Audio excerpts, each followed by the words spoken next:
Where do we even begin? We got so Oh. much to talk about. We have Yeah. all this fiasco going on with Dana White and the domestic abuse, which we're going to talk about for sure. But We I guess have to. it's more of a decision of whether or not we're going to cover that at the top of the episode or after we do the awards.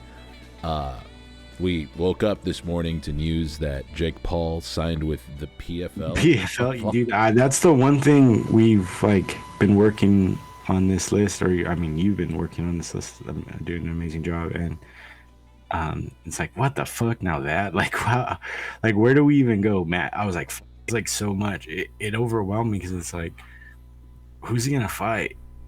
When's he gonna fight? Where's he training? What the fuck? You know what I mean? That's just a lot to process. I have a lot of, naturally, I have a lot of questions about it too. And I have some thoughts. I watched that. I mean, I'm assuming you watched it too, this video announcing it. And of course, when I first, I guess we're talking about Jake Paul. No. We'll table it. We got to talk about. No, go off, King. Go off. I want to hear this. No, I actually think that this move could be good. It's good. I think it's good for PFL. I think it's good for competition. Ultimately, I think it hurts the UFC's bottom line. I think it is actually capable. It kills Bellator. It hurts Bellator a lot. Yeah. It doesn't. I think if Dana hadn't slapped the taste out of his wife's mouth so recently, it wouldn't have really mattered as much for the UFC. It would have been like, okay, we'll see how that goes. But given that Dana put his hands on his wife and slapped the shit out of her 6% twice, just off of that, I think it's now it's 8%, like their stock's down or whatever, right? It's hurting. And it's just because they just really haven't fought. I mean, they have a couple good cards back to back. I don't think it's going to hurt as bad, but I think it's just more critical mass as far as that goes. But it's really a nail in the coffin for Bellator. That's and that sounds so stupid. Jake Paul, dude, is what is gonna. But I guess Helwani's saying that Bellator might be up for sale, right? Or is supposedly has been making calls to sell, which makes a lot of sense. Yeah. Considering, so something like this kind of shows, because back in the day, Bellator would have been, all over Jake Paul. As far as let's just make this happen, because they went and got Fedor, they went and got guys the more of the celeb type name. They had it was Strikeforce before, but it was Kimbo, right? That was kind of the things that they were doing. But Well, I feel not so much anymore. Yeah, I feel like they kind of made it Bellaforce, like a lot of people would joke about when Scott Coker came into the fray, and. I hadn't really thought about what this move means for Bellator so much, and I kind of feel like they're in an interesting place right now. Like you mentioned, they're potentially looking to sell, and then they just had this crossover event with Ryzen where they went 5-0 against Ryzen, and which was sick as fuck. It was really cool. I mean, I wasn't that was super sick as fuck. Yeah. And now, they're saying who's next, and they're still open to cross promotion, which could be which is really cool for us, the fans, the consumers, that they're willing to do fun stuff like that. But I also kind of wonder what it means for Bellator, and if that means they're hurting and potentially getting desperate. Hey, can you help us with? Is it more of who's next, or is it can you help us as far as marketing? Keep us. We can't really keep the lights on here. Yeah. Well, I heard that apparently, Scott Coker, Bellator made that post on their Instagram with Scott Coker holding the trophy and saying who's next. Yeah. And KSW threw their name into the hat, which I think is really fucking cool. Pujanowski again. Just getting fucking wild with it. So I think that's really cool. But as far as the PFL, I think that it's kind of funny how what Jake Paul's laying down could potentially entice fighters to make the jump or not renew contracts with the UFC when those are up, because he's just offering what is kind of the baseline already. All he's proposing is a pay-per-view model, because a lot of people hear, oh, we're going to introduce this new super fight division, and that's where all those questions that you mentioned come from. Who's going to fight in it? What weight class is it going to be? What the fuck is a super fight? I think that's just their fancy name, which they should have just said the pay-per-view division.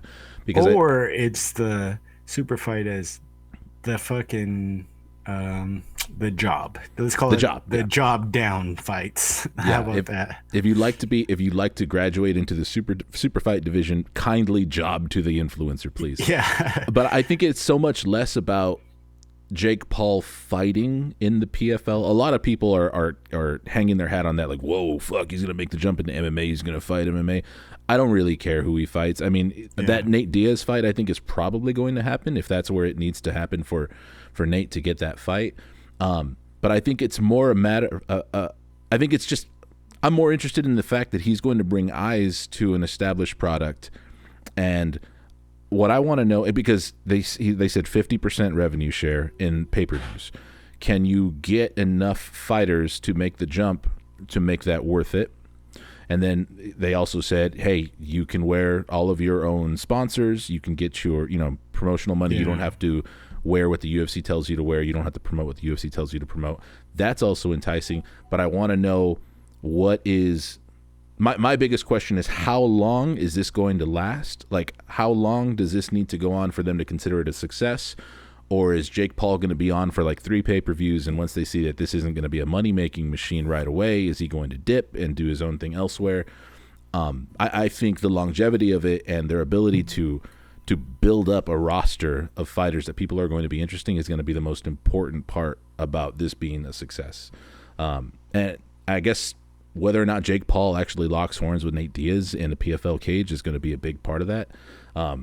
And I'm confident that happens. I don't care about it. It doesn't really matter. I'm not even looking at Nate Diaz as much of a combat sports athlete anymore. I think he's just that. Yeah. They're gonna get the bag, and I'm so much less focused on. I guess I'm extra excited about it. I just said I'm excited about it. I guess I'm more intrigued about it because of the timing and them doing this right. On the heels of this issue going on with Dana White, like the timing is so perfect, and I've never really thought about the fact that we could be seeing something that could potentially hurt the UFC's bottom line. Like as long as we've both been watching, the UFC has been the top of the sport, has always been the top of the sport. So it's hard to imagine that, and I think that's why a lot of people are really held up on the idea that, like, oh well, what would it be like if Dana White went away? That's because we've never known a UFC without Dana White, so it's hard to imagine that. But I don't think it would make a fucking shred of difference, man. No. And I think my first thought when I see Jake Paul going there, how you mentioned this, the revenue splits, the pay-per-view model that they're using, the advertising model, my hope in all of that is that they do have an early jump, maybe a jump, and then they do see some big fighters go. I mean, I definitely don't want to see like Volkanovski go over there. I definitely don't want to see, some of the bigger guys that are, the guys like, the Gamrots, or the guys that aren't Benils, the guys that deserve the titles, but because of politics, they're just like, I'm just not getting a shot here. What the fuck? Fuck it. Who cares then? I don't want to see those guys, the young up-and-comers, the Muhammad Mokayevs, the Shavkat Rakhmanovs, those guys where they're like, you guys are just fucking around. You're going to keep pushing fucking all these, the Poiriers, the Chandlers, the fucking Gaethjes, all these guys are going to get these, and that's just one, weight class. But the model that they use where these guys are fucking ranked, fucking El Cucuy was in the top 10 for how long, and he just wasn't a top 10 fighter. I mean, it just doesn't make sense. So all this political bullshit where you see these really good fighters who are ready to make the jump into the top 10, and they're just like, well, why am I doing this? I have to do 2 or 3 fights making maybe 12 grand. Look at what Bryce Mitchell said. I had to fight fucking sick as fuck because I was going to have 2 G's to my name until February. What? Why wouldn't he say, like, I'll just go to the PFL. Maybe I can get 2-3 million and I'll be set for years. And if I want to go back to the UFC, I can. Hopefully, if not, how many guys does it take to go there? And then what I'm really hopeful for is it makes a like a butterfly effect type of ripple effect to where the UFC goes, okay, well, damn, this motherfucker got us. Okay, you guys can wear your whatever the fuck you want in the cage again, and we won't say anything. Yes. Yeah, I think that's Yeah. huge. Is the potential for it to also force the UFC to play ball a little bit more with the Yeah. fighters that it currently has. And that's all it really needs. You know, that's all you really need is something like that. Because with the way social media is now, the way these guys can monetize almost anything as far as YouTube, or because I think like Volk's making more money on YouTube, and like Adesanya, those guys are making more money on YouTube than they really are fighting, really. Yeah, I mean that's So pretty much replaced their sponsorship. Is like, okay, right. now I got to do fight reaction videos on fight nights. Yeah. And Hey, you they guys get to ever track heard it. of an air fryer? Check this out. That's like what Volk's doing, you know? Yeah, it's cooking So, show. yeah. So it's like, maybe you can add on, the sponsorships in the cage that can kind of go into their YouTube and to their social media. I think if Dana kind of gives and that, I think it would make a huge, it would really, what it would also do, I think, is that I know One Championship is really hungry to get into the U.S. market. They have a U.S. card coming up. I think doing something like what Jake Paul's saying, we're wearing your sponsorships a little more advantageous on the revenue splits. If Dana can even just budge just a little bit, those guys will stay because they know. Also, Shane Burgos has to know that he can go do whatever the fuck he wants in Bellator and PFL, beat the shit out of everybody, which he's probably going to do. But then everyone's, well, it's PFL. So, I mean, what is that really, Shane? So I think that's why a lot of fighters in the UFC want to stay, because I'm the UFC champ. It means you're the best in the whole world. Yeah. So. Yeah, I think they can definitely count on the fact that a lot of their roster, I mean, their contracts have been very, very bad for the fighters for a long time now, but they're still chasing legacy. Like there's still a lot of pride, and if we're not going to make money, we're at least going to be. It's one of the only sports where that's what it is, because a lot of guys play like I'll go they're like I'll go play in fucking Tampa Bay. Devil Rays. I'll play for the Tampa Bay Devil Rays. It's $12 million a year. I don't give a fuck if I go to the fucking baseball Hall of Fame. Not Nolan Ryan, Right. Yeah. Like these guys don't care. But in fighting, it's like, nah, dude, I need to beat the best guy to like prove to the world, You mentioned some of the names like your Arman Sarukians and your Shavkats. They're the guys that we ball watch are a little bit out of the spotlight, and the worry that some of those guys, or the worry that that you don't want those guys to make the jump.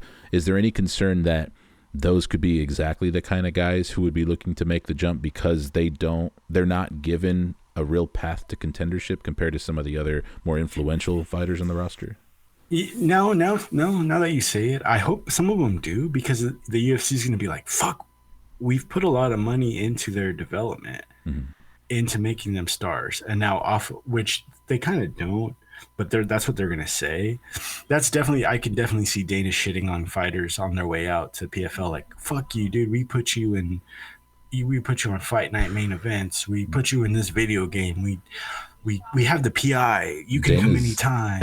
Yeah, Dana's bootlickers will do all that talking for him. At this point. Right. You got people talking about how Dana let Ariel eat at his table and stuff, and now he wants to bite the hand. If it's like, what the fuck world are you living into? Yeah, it's gross. It's real gross. But like, I can see that, and so now I hope that some do, and they go, and then the UFC's like, oh shit, like, we've kind of more or less given these guys, because it is a trade-off. Like, we wouldn't know who the fuck Shavkat Rakhmonov is if it wasn't for the UFC. He could fight in KSW, he could fight in ONE, and everybody in Malaysia would know who he is, but is that really what he wants? Was that really what Shavkat wants? So I think for those guys to go and the UFC to have that investment just squandered would make, because they're not champs, and that's the UFC's own fault, because they have that championship clause, that fucking predatory ass fucking contract negotiation tactic that they've used for so long. They might not lose a Volk, they might not lose a Pereira, they might not lose guys like that because of the championship clause, but they could very fucking for sure lose Muhammad Mokaev. They could lose they could lose a Peter Yan. I mean, you think Peter Yan isn't going to go, fuck you guys, dude, this is stupid. What are you doing here? Exactly. Yeah. And so You can lose the guys like that, and that would be good and bad. And all of this while the potential for the new like Ali Act, which now is named like the Nate Diaz like Act or whatever, I don't remember what the exact name for it is, looms, potentially Right. over the head of all organizations, as that's kind of like playing out in court, and that's quietly playing out in court over that's the Right. long game. So you got to kind of wonder how that could potentially factor into both the UFC and the PFL's decision making moving Good forward, point, because man. yeah, the I hadn't PFL. even thought about that. That's a very good point. I no, and dude, kudos to you for bringing that up because of all this shit going down and a lot of no fights to watch. I have been watching shit like that I would normally not want to watch just because I want to fill the void of MMA material that I like to take in. And no one's bringing that up, dude. Mhm. And that is a big thing. It I feels like it's a big deal. Yeah, I feel like I think it's quiet right now because, well, for one, most people just don't really know that it's happening. And then Right. also, a lot of people who do know that it's happening don't really have a lot of faith that it's going to, Right. That's how I was. That's yeah. where I was. I was like, oh, that's altruistic, but it's not going to happen. It's like we've been down this road before. Right.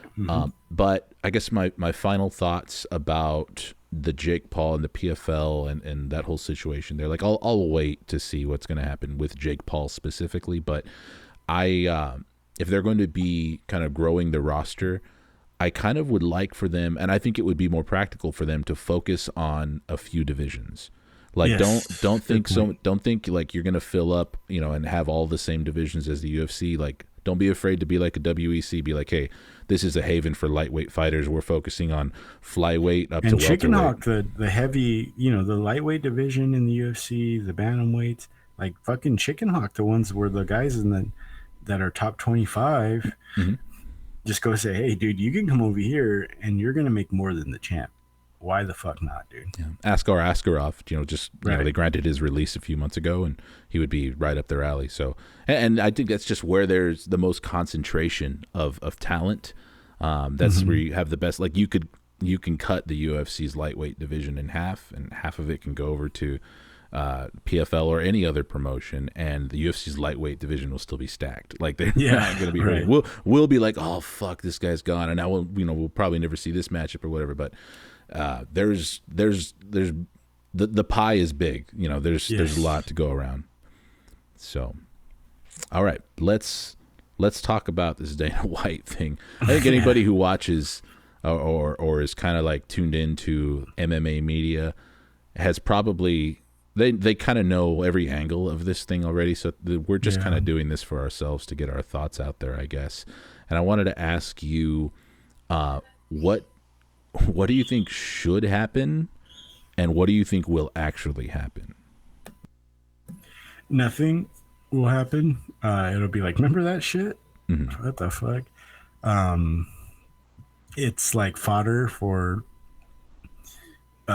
YouTube channels. It's fodder for just because the best thing about it, or the thing about it for him is that he is going to have these huge PR behemoths behind him, legal teams behind him. His wife is going to come out and play ball and say whatever she needs to say to be like, it was my fault. Dana's the type of guy to where I guess, his ball washers or his bootlickers, there's enough of that benefit of the doubt to where, well, she hit him first. Like, okay. But there's enough of that. And I've heard people use the term. Well, she engaged him in mutual combat. Like, yeah, whoa, on dude. and it was like, he's a big guy. He's in the fight game. He's a boxing instructor. Why would you do that? And it's like, I've seen excuse people play. me, I've seen people play it down to like, oh, he just gave her some love taps. It's like, okay, would you be all dude, right if somebody love tapped your sister or your your daughter. daughter? Yeah. Yeah, like come That on, was where my guys. mind goes, was like, dude, I'm a father of a daughter. I have sisters. Fuck that, dude. I don't give a fuck. And Mm-hmm. my sister's wild as hell. I'm pretty sure my sister's done way worse than Dana White's wife to her man. And to this day, I've never really had to deal with that, which is good. But I mean, dude, hell no. You wouldn't want some big ass guy doing that shit to any female. No matter, and hey, if she's, you know, wailing on you, and you know there's you know weapons involved, or you Oh know yeah. you really are, Mhm. and you need to grab her and like subdue it, or if she's hurting someone in your family in front of you, or Yeah. you know, we're trying to like nuance something that it's in black and white. What he Mhm. did was wrong. What she I did was wrong too. It's, oh I yeah, mean, it's true. yes, Yeah. dude. I think that goes without saying. Yeah. As men, as you and I, as men, as brothers, as fathers, as friends, lovers in the night, we all like have been in situations where, and I'm not your lover, I have a female lover. Just to Thank you for like, the yeah, yes, I clarification. wanted to, yeah, I was like pause on that. Yeah. Um, uh, wow, I threw myself off. But what I'm trying to say is like, as men, like, yeah, that's wrong. You know, Mhm. I think anyone would say like, hey, just 1 second, dude, Yeah, no just problem. 1 second. Hmm. Okay, sorry. Were you hearing my son yelling in the bath? Oh, very, very faintly. Yeah, so It I just wasn't had too to bad. pull a Dana White to get my wife to shut him the fuck up. No, I'm playing. So like I'm all like, it's wrong. So, oh, you believe all women, and then you just hear, shut him up. Recording my podcast. Yeah, I report this goes out to a dozen people a week. You think they want to fucking hear? Yeah, imagine. No, but just as like, I think it goes without saying. It just, you and I grew up in the same area. We've talked about this. We grew up almost the same type of background, or I mean, as close as it can get, you know. Yeah. Mhm. And it's like, to me, I mean, you played it's football. just I did ballet, but I mean, right, like, right. Um, it's just like, to me, it's like that just goes without saying. Like, just don't do that. And then to me too, I think the main thing and it's unavoidable in a lot of cases, and this is going to sound so pussy of me to say, but it's like, especially as a man that's a billionaire like him, and just an all around, you know, who runs this type of, like, have the self awareness to like not put yourself in those situations, mhm. like all day long. Like I don't like getting hit by women, so I don't put myself in the situation to get hit by a woman. Just don't. You're frozen. I don't know if you can hear me, but just letting you know. I Okay, can hear you, you're yeah, unfrozen. and you're, yeah, but like being drunk as fuck in a Spanish language nightclub. Like, That was my main thing. I was like, is that DJ speaking Spanish? Where are they? Why isn't he at Caesars? Like, Cabo what? San Why? Lucas, right? I think. Yeah, Yeah. drunk. You're in your 50s. You're drunk as fuck in a Mexican fucking VIP nightclub. Mm-hmm. That's not good. Act That your shit's age, bro. gonna, Yeah. yeah, that's gonna happen to you, idiot. You know what I'm saying? Like, just relax. You know, there's tons of like, I think that's the main thing too, is like, why not act like a CEO of these huge companies that they just know what they're doing. They don't put themselves in that situation. He showed the UFC's entire ass.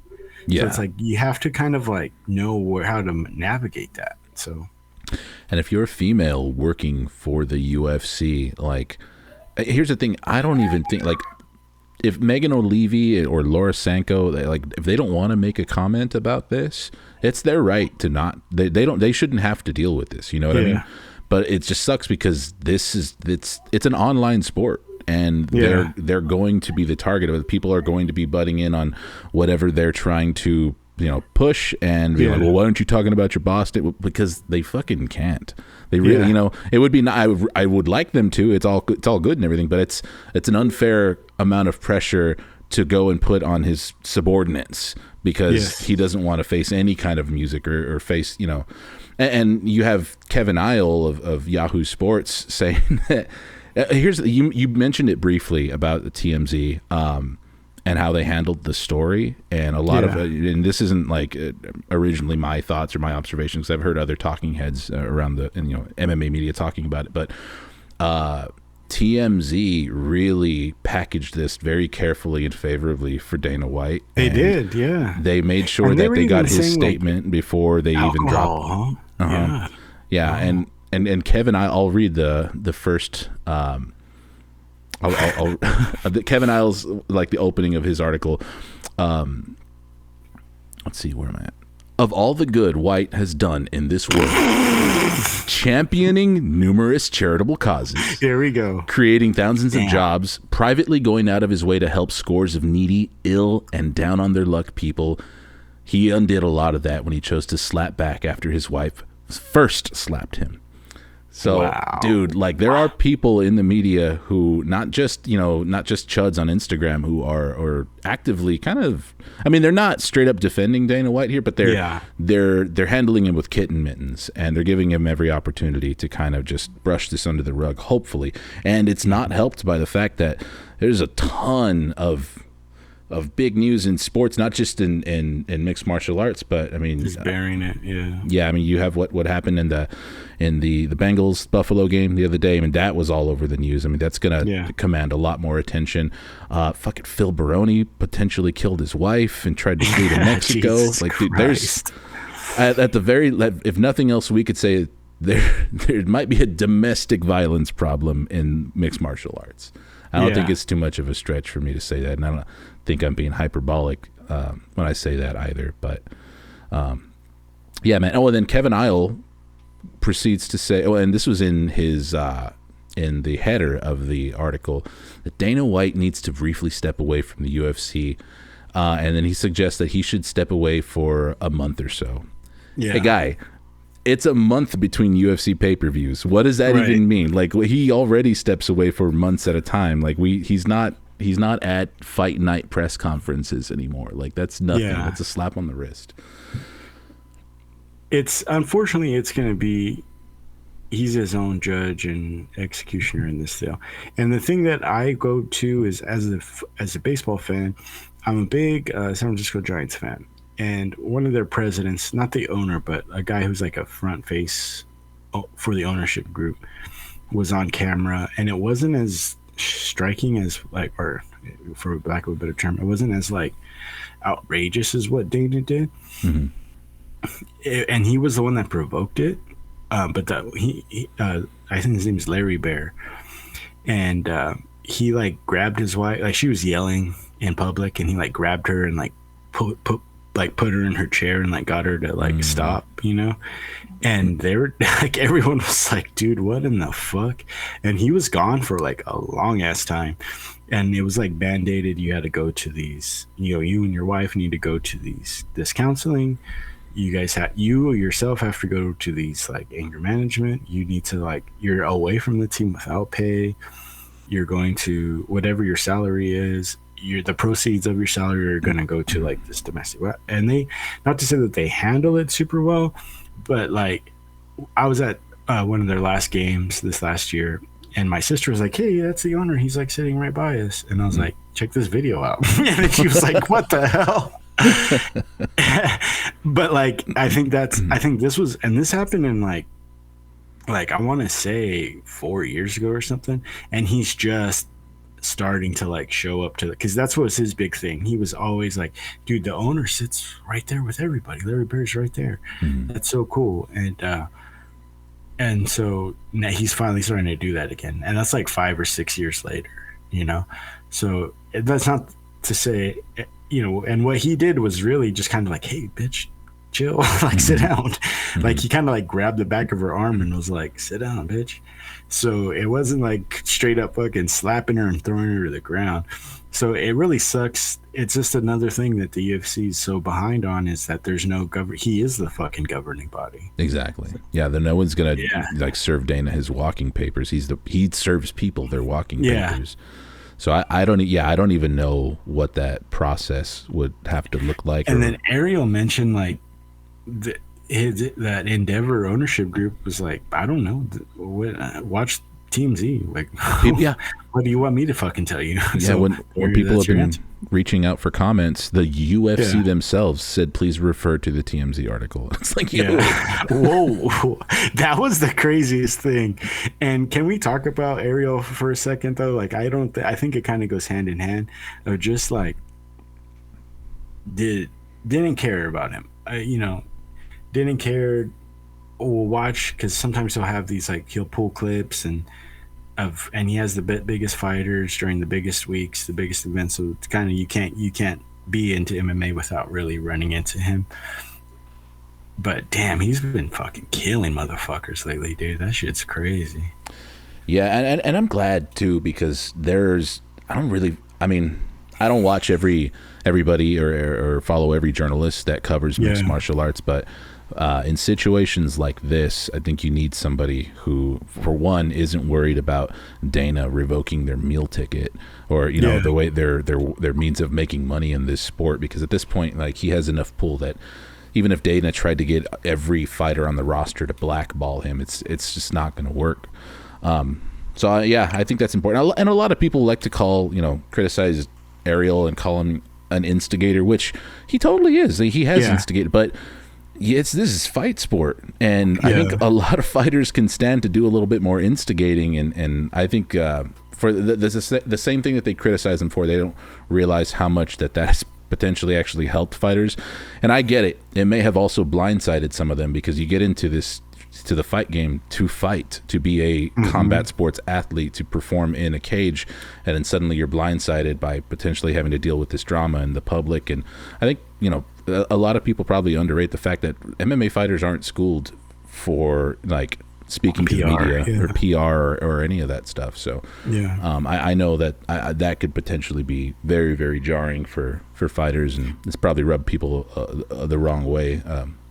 I was just real happy to see him say, because I remember back because there was a time when Ariel was, like, bouncing around, and it was a lot because Dana was fucking with him, and Dana was kind of like pulling the rug out from under him in certain places, and really, as much as Dana could fuck with him, he was. And him saying, like, Ariel, you're crying like a woman on fucking camera. Like, what are your kids gonna say? For Ariel to say, well, what the fuck? What are your kids gonna say? I was like, oh, nice, dude. Yeah. Nice. Real. Because I remember when Dana said that, and I don't like Dana at all. So but I was like, oh, fuck, that's a kind of a dick thing to say, dude, to a guy, who's he's not a fighter. He's not that guy. So, especially over breaking of fight news. For spoiling a fight announcement. Like, dude, what the hell? That's not I don't know. I don't know where Dana comes from with that. Like, I don't know what that really means to Dana, but I guess announcing a Brock Lesnar fight was that big of a deal that he had to go in that hard on Ariel back in 2016 or whatever it was. Did you really do ballet? No, I didn't do ballet.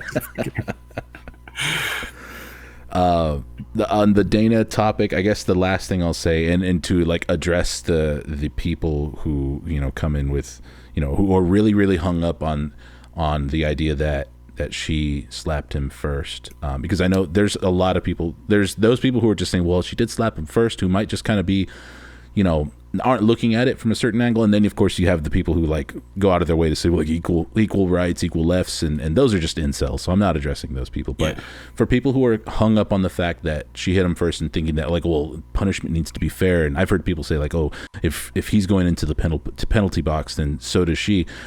And okay, sure, they both did a very, very bad thing. I'm sure they're both embarrassed by it. The difference is that Annie White isn't the president of the UFC. Yeah. So it's not just they're not just gonna, she's not gonna go to her job at State Farm answering phones, and he's not gonna go to some, like, to go sell cars. He is who he is. It is what it is. Yeah. And as far as I know, she's never been in the public eye. I didn't know what Dana White's wife's name was. I didn't know what she looked like. If you would have asked me, I wouldn't have even been positive that he was currently married. But then again, I do remember he almost got in some hot water when Colby Covington was going and, like, exposing him with some girl and shit. So I guess I would have extrapolated. He's playing blackjack with some, like, dime piece fucking on his escort arm or whatever. But yeah, so it's like, I don't care if if she goes away or if she gets a little bit of public shaming because she hit first, because she's a non-factor in the world of mixed martial arts. Like, there's nobody's going to clamor to that she needs to step down from anything, because most of us didn't even know she existed until a few days ago. So. Hey folks, I hope you enjoyed that episode of the Fight Plug podcast. Our 2022 year-end awards episode is coming. We got half of it recorded, but due to some technical issues, we'll have to finish recording that in the coming days, and soon you'll know who we awarded with Knockout of the Year, Submission of the Year, Fight of the Year, and much, much more. So please stay tuned for that, and I'll see you in the next one.